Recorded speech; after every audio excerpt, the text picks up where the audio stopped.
He was just a kid, quiet, smart, dreaming big. But his teacher looked him dead in the eyes and said he'd never make it, said he'd end up in jail. She laughed when he said he wanted to be a lawyer. Years later, she needed one.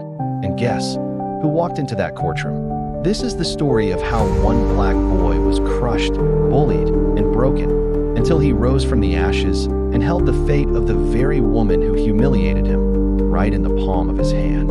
What happens next? You won't see it coming. But before we unveil this story, make sure you hit the subscribe button so that you won't miss out on this type of story. The class was dead quiet. Eyes rolled. Smirks crept across faces. And in the last seat by the window, Malik Carter sat, still, hopeful, unaware of the bullet coming his way. He had just raised his hand, said it with full chest. "I want to be a lawyer." Laughter. A pause. Then her voice cut through the air like a knife. Miss Peterson leaned forward, folded her arms, and said, "Malik, be serious. You'll end up in jail before you ever end up in a courtroom." Her words didn't just land, they exploded. The whole room laughed. Someone threw a pencil. Another whispered, "Criminal." But Malik didn't laugh. He swallowed, took the insult like a blade to the chest. He never forgot. That night, he didn't speak, just sat in his room, staring at the wall. His mother, Tanya Carter, stepped in quietly, saw the tear stains, saw the pain. She sat beside him and whispered, "You are not who they say you are.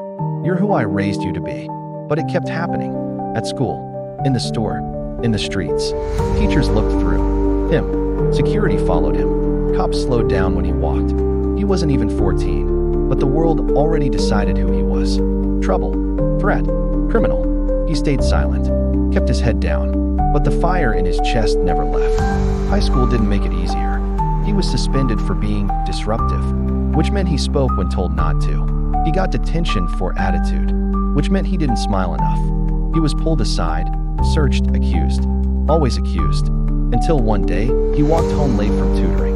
Backpack tight, hoodie up, earbuds in. A police cruiser skidded to a stop. 2 white officers jumped out, guns drawn, screaming. He dropped everything. Hands up, didn't breathe, didn't move. They tackled him anyway, slammed him to the ground. Knee on his neck, face in the gravel. Wrong suspect. Sorry, they said eventually.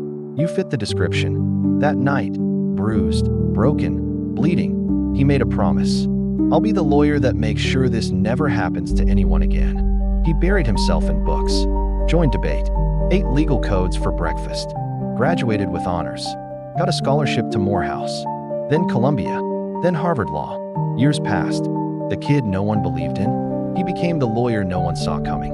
Until one morning, in a cold courtroom in Atlanta, a familiar face walked in. Miss Peterson, gray hair, tired eyes, shaking hands, charged with embezzlement, accused of stealing from her school, facing 15 years. She looked up and froze. The lawyer assigned to her defense? Malik Carter, the very same kid she humiliated. Her jaw dropped. "Malik?" she whispered. He nodded once. "Calm, professional. Let's begin." She cried, apologized, begged, but he didn't flinch, didn't yell, didn't smile, just worked, dug into the case, line by line, fact by fact. He didn't defend her because she deserved it. He defended her because justice didn't pick favorites, because principle meant more than payback, because the law was about what's right, not who's right. And when the verdict came back, not guilty, she collapsed. Tears flooded. "Thank you," she sobbed. "Why would you help me?" Malik looked at her, calm, cold, still. "You said I'd end up in jail, but I saved you from it." She trembled, tried to hug him. He stepped back. "You taught me exactly who not to become," and turned to leave. But something gnawed at him. The evidence had holes. The transfers were messy. The paper trail too clean. He looked again, and again, then saw it, fraud. Not by her, by someone else. A name, a signature. Mr. Lennox, her colleague, the real thief, the one who set her up. Malik filed again, took the case to trial. This time, he didn't hold back, laid the facts bare, tore the lies apart, caught Mr. Lennox in 3 contradictions, got him to confess. Guilty, sentenced, justice, again. And this time, Miss Peterson watched from the crowd, silent, small, grateful. Malik walked out. No cameras, no speeches, just him, his briefcase, His fire. But right at the steps, a boy ran. Up. Small. Nervous. Brown skin. Holding a notebook. Are you Mr. Carter? I want to be like you. Malik smiled. Sign the book. Then never let them define you. The boy beamed. Ran off. Malik exhaled. Looked at the sky.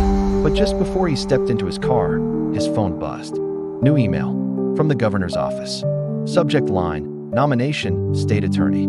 General consideration. He stared at it, then grinned. They tried to bury him, but they didn't know. He was a seed. And now, he's the storm. They said he'd be behind bars. Now he decides who goes in them. They said he'd never make it. Now he makes the system shake. He didn't just prove them wrong. He rewrote the ending. This is Beyond the Case. And this time, justice wore a hoodie.